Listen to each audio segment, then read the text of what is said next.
ഞാനൊരു പാട്ടിന്റെ 4 വരി പാടാം. അതിന്റെ പുറകിൽ ഒരു ഉദ്ദേശമുണ്ട്, അത് ഞാൻ പിന്നെ പറയാം. ഇത് ഞാൻ അങ്ങേക്ക് നൽകുന്ന ഒരു ആദരവാണ്. പാടട്ടെ. കേരളം കേരളം കേളി കൊട്ടുയരുന്ന കേരളം, കേളി കദംബം പൂക്കും കേരളം, കേരകേളി സദനമാം എൻ കേരളം. എന്റെ കേരളം, അങ്ങയുടെ കേരളം, നമ്മുടെ കേരളം. അല്ല, ഇതിന്റെ പുറകിലെ ഒരു നല്ല ഉദ്ദേശം എന്താണെന്ന് പറഞ്ഞാൽ, അങ്ങും എനിക്ക് 4 വരി പാടിത്തരണം. വേണ്ട വേണ്ട, പിന്നെ നമ്മുടെ ഈ സംഭാഷണത്തിന്റെ ഇടയ്ക്കോ അത് അവസാനിക്കുമ്പോഴോ എന്തെങ്കിലും.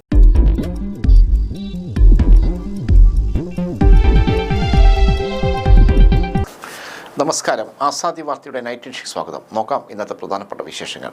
കോടിയേരിയുടെ വേർപാട് വല്ലാതെ വേദനയുണ്ടാക്കി. പാർട്ടിയെ മാത്രമാണ് ഭയം. മുഖ്യമന്ത്രി സീറ്റ് നൽകാമെന്ന് പറഞ്ഞു പ്രിയങ്കയും വേണുഗോപാലും കൊടിക്കുന്നിലും കോടികൾ തട്ടി. ഗുരുതര പരാതി. ജോസഫ് ഗ്രൂപ്പിന്റെ സീറ്റുകൾ പിടിച്ചെടുക്കാൻ കോൺഗ്രസ്. UDF-ൽ അടിപൊട്ടി. കേരള സ്റ്റോറി 2 റിലീസ് കോടതി തടഞ്ഞു. KSU ഗുണ്ടാക്രമണം, പരിക്കേറ്റ മന്ത്രി വീണ ജോർജ് ICUവിൽ തുടരുന്നു. വിശദമായ വാർത്തകളിലേക്ക് പോകാം. കേരളത്തെയും മുസ്ലിം മതവിഭാഗത്തെയും മോശമായി ചിത്രീകരിക്കുന്ന the Kerala story 2 goes Beyoncé എന്ന സിനിമയുടെ റിലീസ് ഹൈക്കോടതി തടഞ്ഞു. വെള്ളിയാഴ്ച സിനിമ പുറത്തിറക്കാനുള്ള നിർമ്മാതാക്കളുടെ നീക്കം കോടതി സ്റ്റേ ചെയ്തു. 15 ദിവസത്തേക്കാണ് ചിത്രത്തിൻ്റെ റിലീസ് ഹൈക്കോടതി സ്റ്റേ ചെയ്തത്. ഈ ദിവസത്തിനുള്ളിൽ സെൻസർ ബോർഡ് വീണ്ടും സിനിമ കണ്ട് പ്രദർശനാനുമതിയുടെ സർട്ടിഫിക്കറ്റിൻ്റെ കാര്യത്തിൽ തീരുമാനമെടുക്കണമെന്നും സ്റ്റിച്ച് ബെച്ചു കുര്യൻ തോമസ് അധ്യക്ഷനായ ബെഞ്ച് നിർദ്ദേശിച്ചു. സിനിമ കോടതിക്ക് മുന്നിൽ പ്രദർശിപ്പിക്കുന്നതിന് നിന്ന് നിർമ്മാതാക്കൾ ഒഴിഞ്ഞുമാറിയതിനെ കോടതി വിമർശിച്ചു. കേരള സ്റ്റോറിയുടെ 1-ാം ഭാഗവും വിദ്വേഷം പരത്തുന്നതായിരുന്നു. അതിനാൽ 2-ാം ഭാഗം കൂടി പ്രദർശിപ്പിച്ചാൽ കേരളത്തിൻ്റെ മതസൗഹാർദ്ദത്തെ ബാധിക്കാമെന്നും ഹർജിക്കാരുടെ വാദങ്ങളിൽ കഴമ്പുണ്ടെന്നും കോടതി നിരീക്ഷിച്ചു. കണ്ണൂർ സ്വദേശി ശ്രീദേവ് നമ്പൂതിരിയും എറണാകുളം സ്വദേശി ഫ്രെഡി ഫ്രാൻസുമാണ് കേരള സ്റ്റോറി 2 സിനിമ റദ്ദാക്കുക, ടീസറും ട്രെയിലറും നീക്കം ചെയ്യുക എന്നീ ആവശ്യങ്ങൾ ഉന്നയിച്ചുള്ള ഹർജി നൽകിയത്.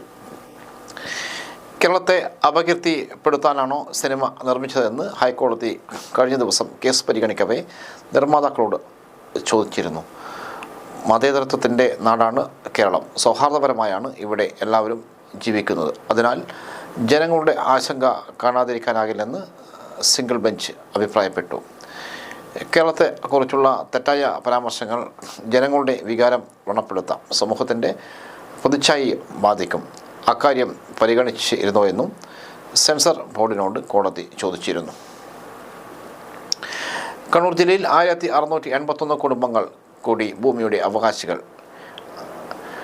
ജില്ലാതല പട്ടയമേള 1431 ലാൻഡ് ട്രൈബ്യൂണൽ പട്ടയങ്ങളും 132 കൈവശരേഖകളും 64 ലാൻഡ് ട്രൈബ്യൂണൽ ദേവസ്വം പട്ടയങ്ങളും 52 ലക്ഷം വീട് പട്ടയങ്ങളും 2 മിച്ചഭൂമി പട്ടയങ്ങളും ഉൾപ്പെടെ 1681 പട്ടയങ്ങൾ വിതരണം ചെയ്തു. തൃശ്ശൂരിൽ നടന്ന സംസ്ഥാനതല പട്ടയമേളയുടെ ഭാഗമായാണ് ജില്ലാതല പട്ടയമേള സംഘടിപ്പിച്ചത്. പട്ടയമേള മുഖ്യമന്ത്രി പിണറായി വിജയൻ ഓൺലൈനായി ഉദ്ഘാടനം ചെയ്തു. റവന്യൂ ഭവന നിർമ്മാണ വകുപ്പ് മന്ത്രി കെ രാജൻ ഓൺലൈനായി അധ്യക്ഷത വഹിച്ചു. കളക്ട്രേറ്റ് ഓഡിറ്റോറിയത്തിൽ നടന്ന ജില്ലാതല പട്ടയമേളയിൽ KV സുമേഷ് MLA, ജില്ലാ പഞ്ചായത്ത് പ്രസിഡന്റ് അഡ്വക്കേറ്റ് ബിനോയ് കുര്യൻ, ജില്ലാ കളക്ടർ അരുൺ K.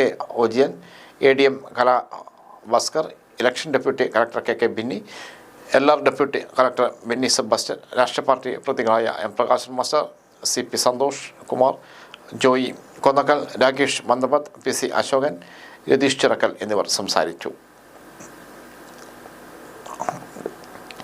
അവകാശം കൈവശം. ആറളത്ത് 132 കുടുംബങ്ങൾക്ക് പട്ടയം. ജില്ലാതല പട്ടയമേളയിൽ ആശ്വാസമായത് ആറളം ഫാമിലെ 132 കുടുംബങ്ങൾക്ക്. വർഷങ്ങളായി അനിശ്ചിത്വം നേരിട്ടിരുന്ന കുടുംബങ്ങൾക്കാണ് ഇതോടെ ഭൂമിയുടെ ഉടമസ്ഥ അവകാശം ലഭിച്ചത്. ഭൂരഹിതരായ 112 പുതിയ ഗുണഭോക്താക്കൾക്കും ആറളം പുനരധിവാസ മേഖലയിൽ താമസിച്ചു വരുന്ന 20 കുടുംബങ്ങളടക്കം 132 പട്ടികവർഗ കുടുംബങ്ങൾക്കാണ് പട്ടയം നൽകുന്നതിനുള്ള നടപടികൾ പൂർത്തിയാക്കിയത്. അതിൽ 4 കുടുംബങ്ങളുടെ രേഖകൾ കൃത്യമായി ലഭ്യമാകാതെ നിലവിൽ 128 കുടുംബങ്ങൾക്കാണ് പട്ടയം നൽകിയത്. താമസിക്കുന്ന ഭൂമിക്ക് അവകാശം ലഭിക്കാത്തതിനാൽ വീട് നിർമ്മാണം, സർക്കാർ ക്ഷേമ പദ്ധതികളുടെ ആനുകൂല്യങ്ങൾ എന്നിവയ്ക്ക് അപേക്ഷിക്കാനോ ഭൂമിയിൽ കൃഷി ചെയ്യാനോ കഴിയാതെ ആറളം ഫാമിൽ താമസിക്കുന്ന കുടുംബങ്ങൾ പ്രതിസന്ധിയിലായിരുന്നു. പട്ടയം ലഭിച്ചതോടെ ഇത്തരം പ്രശ്നങ്ങൾക്കെല്ലാം പരിഹാരമാവുകയാണ്. നമുക്കു ശേഷം വിട്ടുപിരിയേണ്ടവരെന്ന് കരുതിയവർ നേരത്തെ പോയപ്പോൾ വലിയ വിഷമമുണ്ടാക്കിയതായി മുഖ്യമന്ത്രി പിണറായി വിജയൻ. കോടിയേരി ബാലകൃഷ്ണന്റെ വേർപാടിൽ വല്ലാതെ വേദനയുണ്ടായെന്നും മുഖ്യമന്ത്രി പറഞ്ഞു. നടൻ മോഹൻലാലുമായുള്ള അഭിമുഖത്തിൽ സംസാരിക്കുകയായിരുന്നു അദ്ദേഹം. പാർട്ടിയെ മാത്രമാണ് ഭയമെന്നും പ്രചോദനം AKG ആണെന്നും അദ്ദേഹം അഭിമുഖത്തിൽ വ്യക്തമാക്കി. വിയോജിക്കുന്നവരോട് വിദ്വേഷമില്ല എന്നും പാർട്ടിക്കൊപ്പമെന്നും മുഖ്യമന്ത്രി പറഞ്ഞു. തളർത്താൻ പല ശ്രമങ്ങളും ഉണ്ടായി. താൻ പറഞ്ഞ കാര്യങ്ങൾ ജനങ്ങൾ കേട്ടെന്നും മുഖ്യമന്ത്രി ഇരുവരിൽ പറഞ്ഞു. ആ ലോകം വളരെ വലുതാണ്. ചതിക്കുഴികൾ തിരിച്ചറിയാൻ പറ്റണം കുട്ടികളോട് മുഖ്യമന്ത്രി. ഫോണും മറ്റും വെച്ചുകൊണ്ടുള്ള ഒരുപാട് അത്ഭുതങ്ങൾ കാണിക്കുന്നവരാണ് നമ്മുടെ കുട്ടികളെന്നും പക്ഷെ അതിലെ ആ ലോകം വളരെ വലുതാണ്. അതിനകത്തുള്ള ചതിക്കുഴികൾ തിരിച്ചറിയാൻ പറ്റണമെന്നും മുഖ്യമന്ത്രി പിണറായി വിജയൻ. പുതിയ തലമുറയോടെ മുത്തശ്ശൻ എന്ന നിലയിൽ എന്താണ് പറയാനുള്ളതെന്ന നടൻ മോഹൻലാലിന്റെ ചോദ്യത്തിന് മറുപടി പറയുകയായിരുന്നു അദ്ദേഹം. പുതിയ കുട്ടികൾക്ക് വലിയ തോതിൽ വിവരങ്ങൾ വിരൽത്തുമ്പിൽ ലഭിക്കുകയാണ്. ഫോണും മറ്റും വെച്ചുകൊണ്ടുള്ള ഒരുപാട് അത്ഭുതങ്ങൾ കാണിക്കുന്നവരാണ് നമ്മുടെ കുട്ടികൾ. പക്ഷെ അതിൽ ആ ലോകം വളരെ വലുതാണ്. എന്നാൽ അതിനകത്തുള്ള ആ ചതിക്കുഴികൾ തിരിച്ചറിയാൻ പറ്റണം. ചിലപ്പോൾ ചെറിയ കുട്ടികൾക്ക് എല്ലാ വഴിയും തിരിഞ്ഞു എന്ന് വരില്ല. അപ്പോ ഒന്നും അച്ഛനമ്മമാരിൽ നിന്നും മറച്ചു വെക്കാതിരിക്കുക എന്നുള്ളതാണ് ഏറ്റവും പ്രധാന. സ്വകാര്യമായിട്ട് ചെയ്യാതിരിക്കുക. താൻ കാണുന്നത് സ്വകാര്യമായിട്ട് കാണണമെന്ന് നിർബന്ധമില്ലാതിരിക്കുക. അമ്മയോ അച്ഛനോ കാണുന്നതിന് ഒരു തടസ്സവും ഇല്ലാതിരിക്കുക. അങ്ങനെ ഒരു നില വന്നാൽ കുട്ടിക്ക് തന്നെ എന്താണ് കാണാവുന്നത്, കാണാൻ പറ്റാത്തത് എന്നതിനെ പറ്റി ഒരു ധാരണ ഉണ്ടാക്കാൻ ഇടയാക്കും. അച്ഛന്റെയും അമ്മയുടെയും ശ്രദ്ധയിൽപ്പെടാത്ത കാര്യങ്ങൾ അത് മറച്ചു വെച്ചുകൊണ്ട് ചെയ്യുന്ന ഒരു നില പ്രായത്തിൽ സ്വീകരിക്കാതിരിക്കുക എന്നുള്ളതാണ് ഏറ്റവും പ്രധാനം, മുഖ്യമന്ത്രി വ്യക്തമാക്കി. ഉന്നത കോൺഗ്രസ് നേതാക്കൾക്കെതിരെ ഗുരുതരമായ സീറ്റ് കച്ചവട ആരോപണം. തെരഞ്ഞെടുപ്പിൽ ഭാര്യയ്ക്ക് സീറ്റ് നൽകാമെന്ന് പറഞ്ഞ് പ്രിയങ്ക ഗാന്ധി MP-യും AICC ജനറൽ സെക്രട്ടറി KC വേണുഗോപാലും കൊടിക്കുന്നിൽ സുരേഷ് MP-യും തന്റെ പക്കൽ നിന്നും കോടികൾ കൈപ്പറ്റിയെന്ന് ഹരിയാന മഹിളാ കോൺഗ്രസ് മുൻ ജനറൽ സെക്രട്ടറിയും ഭർത്താവ് ഗൗരവ് കുമാറും പറഞ്ഞു. എന്നാൽ സീറ്റ് ലഭിച്ചില്ല. ഇതോടെ പണം തിരികെ ചോദിച്ചപ്പോൾ പണം തരാൻ കഴിയില്ല എന്നാണ് നേതാക്കൾ പറഞ്ഞതെന്നും ഗൗരവ് കുമാർ തിരുവനന്തപുരത്ത് വാർത്താ സമ്മേളനത്തിൽ വെളിപ്പെടുത്തി. നേതാക്കൾക്ക് പണം നൽകിയതിന്റെ രേഖകളും ഗൗരവ് മാധ്യമങ്ങൾക്ക് മുന്നിൽ ഹാജരാക്കി. DGPക്ക് പരാതി നൽകിയിട്ടുണ്ട്. ഹരിയാനയിലെ ബാവൽ നിയമസഭാ മണ്ഡലത്തിൽ സീറ്റ് വാഗ്ദാനം ചെയ്ത് നേതാക്കൾ കോടികൾ തട്ടിയെന്നാണ് ആരോപണം. സോണിയാഗാന്ധിയുടെ PAക്കും പ്രിയങ്ക ഗാന്ധിയുടെ PAക്കും ജൻപത് വസതിയിൽ വെച്ച് പണം നൽകി. കൊടിക്കുന്നിലിന് 1.5 കോടി രൂപയാണ് നൽകിയത്. KC വേണുഗോപാലിന്റെ PA അനസിനും പണം നൽകി. വേണുഗോപാലിന്റെ മുൻപിൽ വെച്ചാണ് പണം നൽകിയത്. സീറ്റ് ഉറപ്പാണെന്ന് നേതാക്കൾ വാഗ്ദാനം ചെയ്തിരുന്നു. ഇതോടെ പ്രചരണവും ആരംഭിച്ചു. അതിനുവേണ്ടി ലക്ഷങ്ങൾ ചെലവായി. എന്നാൽ സ്ഥാനാർത്ഥി നിർണയം വന്നപ്പോൾ സീറ്റ് ലഭിച്ചില്ല. തെരഞ്ഞെടുപ്പ് കഴിഞ്ഞ് 1.5 കൊല്ലമായിട്ടും കൊടുത്ത പണം തിരികെ നൽകിയിട്ടില്ലെന്നും പണം ചോദിക്കുമ്പോഴെല്ലാം നിഷേധാത്മക സമീപനമാണ് നേതാക്കൾ സ്വീകരിച്ചത്. കേരളത്തിലേക്ക് താൻ വരുന്നതിന് മുൻപ് വേണുഗോപാലിന്റെ PA അനസ് 40-ലേറെ തവണ വിളിച്ചു. എന്തെങ്കിലുമൊക്കെ പദവി നൽകാമെന്ന് വാഗ്ദാനം ചെയ്തു. എന്നാൽ പദവിയില്ല തനിക്ക് വേണ്ടത്. നേതാക്കളുടെ വാക്ക് കേട്ട് 7 കോടിയിലധികം രൂപ നഷ്ടപ്പെട്ടു. 56 വർഷത്തോളമായി താനും കുടുംബവും കോൺഗ്രസിന്റെ സജീവ പ്രവർത്തകരാണ്. പ്രിയങ്കയും വേണുഗോപാലും കൊടിക്കുന്നിലും ജനങ്ങളെ പറ്റിക്കുകയാണെന്നും ഗൗരവ് കുമാർ പറഞ്ഞു. 3 നേതാക്കളും കേരളത്തിൽ നിന്നുമുള്ള MP-മാരായതിനാലാണ് ഇവിടെ എത്തിയ വാർത്താ സമ്മേളനം നടത്തിയത്. പണം നൽകിയതിന്റെ രേഖകൾ ഉൾപ്പെടെ DGPക്ക് പരാതി നൽകിയിട്ടുണ്ട്. KSU ഗുണ്ടാക്രമണത്തിൽ പരിക്കേറ്റ ആരോഗ്യമന്ത്രി വീണ ജോർജ് കണ്ണൂർ മെഡിക്കൽ കോളേജ് ആശുപത്രിയിൽ ICUയിൽ തുടരും. നിരന്തര നിരീക്ഷണം ആവശ്യമായതിനാലാണ് ICUയിൽ തന്നെ ചികിത്സ തുടരുവാൻ തീരുമാനിച്ചതെന്നും മെഡിക്കൽ ബോർഡ് റിപ്പോർട്ടിൽ പറയുന്നു. നിലവിലുള്ള ശാരീരികാവസ്ഥയിൽ മന്ത്രിക്ക് യാത്ര ചെയ്യാൻ കഴിയില്ല. മന്ത്രിക്ക് കടുത്ത വേദന തുടരുന്നതിനാലും കാരണം പരിശോധനയിൽ വ്യക്തമായി. കഴുത്തിലെ കശേരുക്കൾക്കിടയിലുള്ള ഡിസ്കുകൾ 2 ഇടങ്ങളിൽ നാഡി മൂലഗ്രങ്ങളിൽ അമർന്നുള്ള സമ്മർദ്ദം കാരണമെന്ന് കടുത്ത വേദന അനുഭവപ്പെടുന്നതാണ് കണ്ടെത്തൽ. കടുത്ത വേദനയ്ക്ക് നിലവിൽ നേരിയ ആശ്വാസം ലഭിച്ചതായി ബോർഡ് വിലയിരുത്തി. ഉയർന്ന രക്തസമ്മർദ്ദം മരുന്നുകളാൽ നിയന്ത്രണ വിധേയമായി വരുന്നുണ്ട്. വേദനയ്ക്ക് പെയിൻ സ്പെഷ്യലിസ്റ്റ് ഡോക്ടർ M ബിന്ദുവിന്റെ നേതൃത്വത്തിൽ പെയിൽ പ്രോട്ടോകോൾ അനുസരിച്ചുള്ള ചികിത്സയാണ് നൽകി വരുന്നത്. കണ്ണൂർ റെയിൽവേ സ്റ്റേഷനിൽ വെച്ചാണ് മന്ത്രിയെ KSU സംഘം ആക്രമിച്ചത്. കല്യാട് അന്താരാഷ്ട്ര ആയുർവേദ ഗവേഷണ കേന്ദ്രത്തിന്റെ ഉദ്ഘാടന ചടങ്ങിൽ പങ്കെടുത്ത വന്ദേ ഭാരത് എക്സ്പ്രസിൽ മടങ്ങാനായി ബുധൻ പകൽ 3:15 സ്റ്റേഷനിലെത്തിയപ്പോഴാണ് മന്ത്രിക്ക് നേരെ ആക്രമണം ഉണ്ടായത്. മന്ത്രി റെയിൽവേ സ്റ്റേഷനിൽ എത്തുന്നതിന് തൊട്ടു മുമ്പ് കാർ തടഞ്ഞ് ആക്രമണം നടത്തിയിരുന്നു. 1-ാം നമ്പർ പ്ലാറ്റ്ഫോമിലെ പ്രധാന കവാടം വഴി ഉള്ളിലേക്ക് കടക്കുന്നതിനിടെ റെയിൽവേ സ്റ്റേഷനിൽ നിന്നാണ് യൂത്ത് കോൺഗ്രസ് KSU ആക്രമികൾ ചാടി വീണത്. കരിങ്കൊടിയുമായി ഓടിയെത്തിയയാളെ പിടിച്ചു മാറ്റുന്നതിനിടെ മറ്റു 4 പേർ കൂടി മന്ത്രിക്കു നേരെ പാഞ്ഞെടുത്തു. ഇവരാണ് ആക്രമിച്ചത്.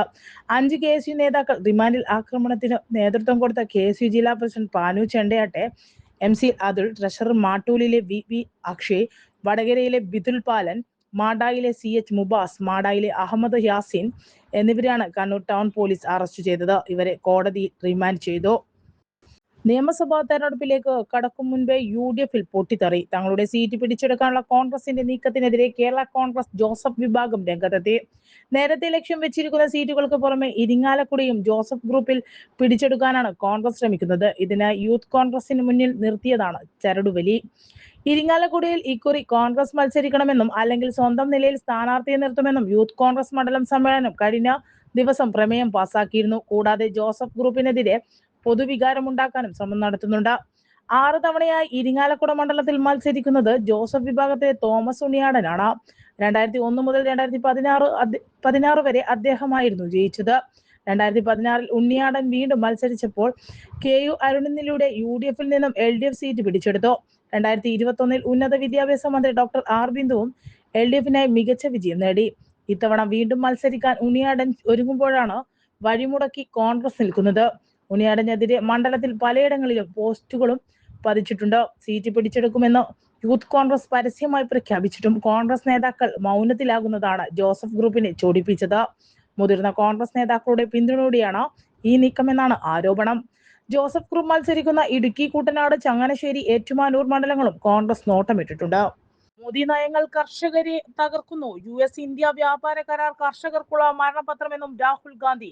രാജ്യത്തിന്റെ അടിത്തറയായ കർഷകരെ തകർക്കുന്ന നയങ്ങളാണ് കേന്ദ്ര സർക്കാർ സ്വീകരിക്കുന്നതെന്നും അമേരിക്കയുമായുള്ള പുതിയ വ്യാപാര കരാർ നമ്മുടെ കർഷകരുടെ മരണപത്രമാണെന്നും ലോക്സഭാ പ്രതിപക്ഷ നേതാവ് രാഹുൽ ഗാന്ധി പേരാവൂർ തുണ്ടിയിൽ പരീക്ഷ ഹാളിൽ നടന്ന കാർഷിക സംവാദത്തിൽ പങ്കെടുത്ത് സംസാരിക്കുകയായിരുന്നു അദ്ദേഹം.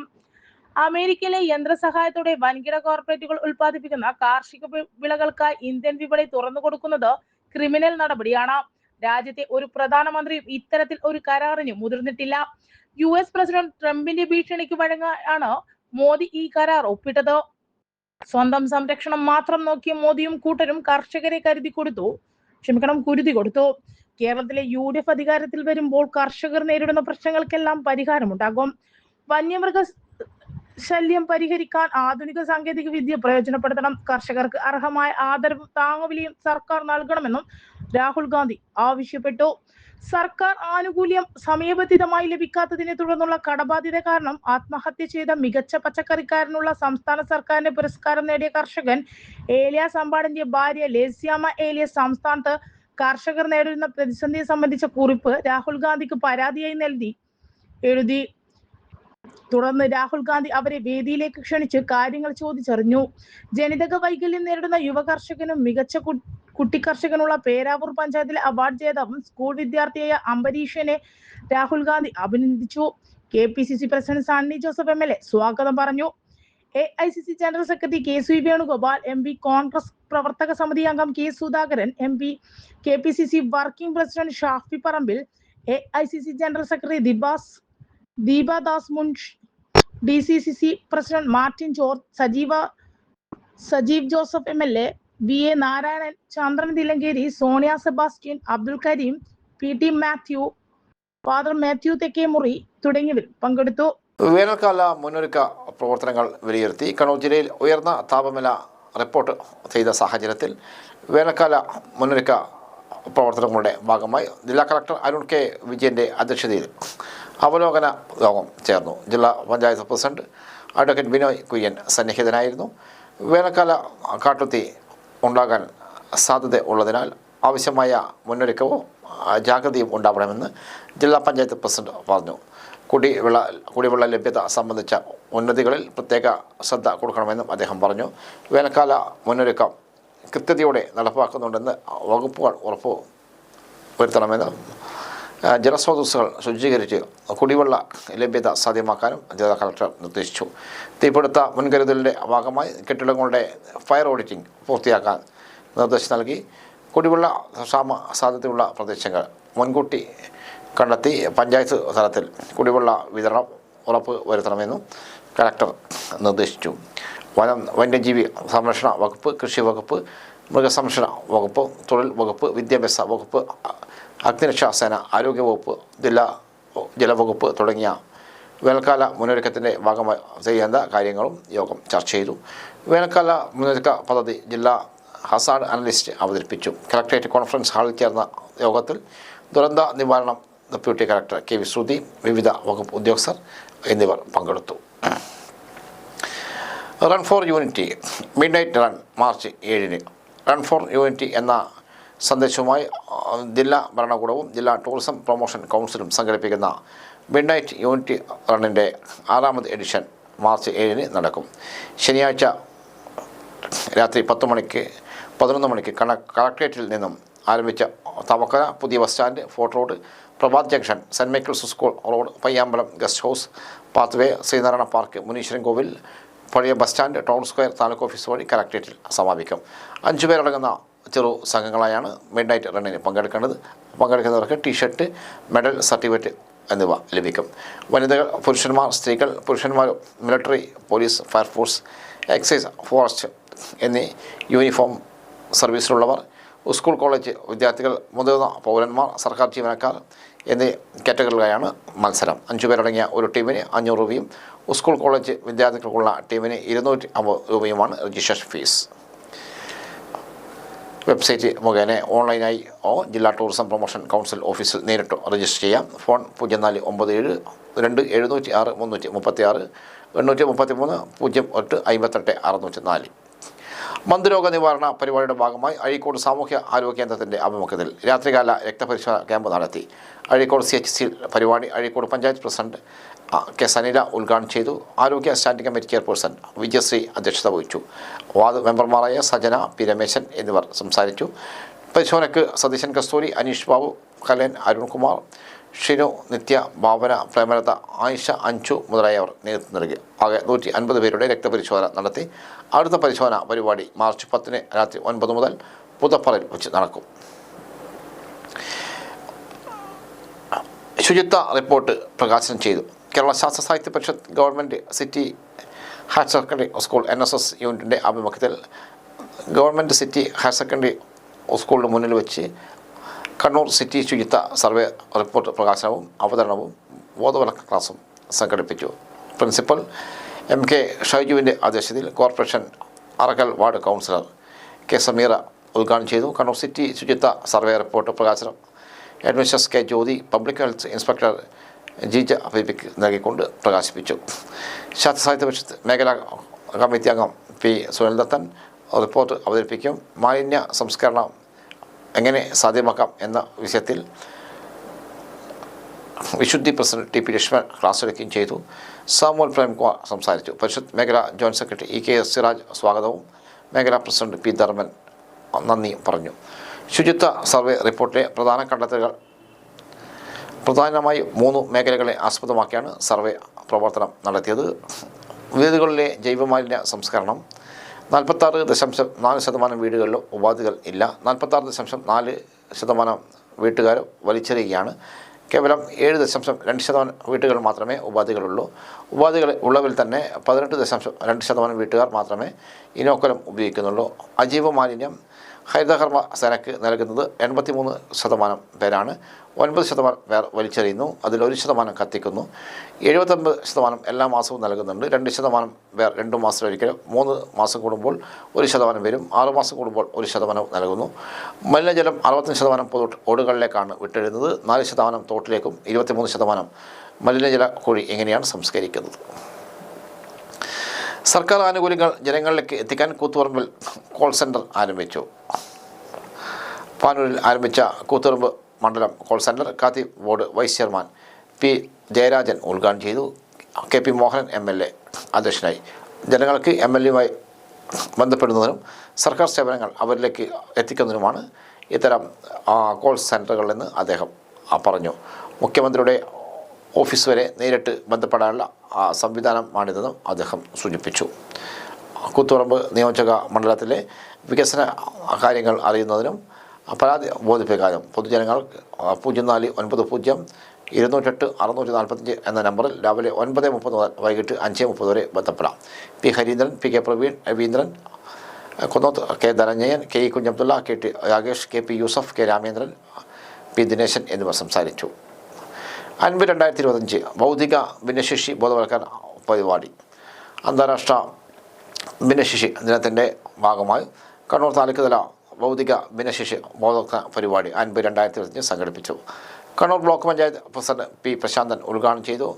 ഭിന്നശേഷി വ്യക്തികളുടെ അവകാശ നിയമം 2016 എന്ന വിഷയത്തിൽ സംസ്ഥാന ഭിന്നശേഷി commissionerate deputy secretary R Rajeev, national trust നിയമം 1999 എന്ന വിഷയത്തിൽ Kannur LLC convener P K Siraj, സാമൂഹ്യ സുരക്ഷാ പദ്ധതികളും UDID എന്ന വിഷയത്തിൽ SID ജില്ലാ കോർഡിനേറ്റർ KP പ്രവിത്ത്, ഭിന്നശേഷി പ്രാരംഭ ഇടപെടൽ കേന്ദ്രങ്ങളും സേവനങ്ങളും എന്ന വിഷയത്തിൽ Kannur DIC manager T Bibina എന്നിവർ ക്ലാസ് എടുത്തു. ക്യാമ്പയിൻ്റെ ഭാഗമായി UDID കാർഡ്, ഭിന്നശേഷി സർട്ടിഫിക്കറ്റ്, നിരാമയ ഇൻഷുറൻസ് എന്നീ പദ്ധതികളിലേക്കുള്ള അപേക്ഷകൾ സ്വീകരിച്ചു.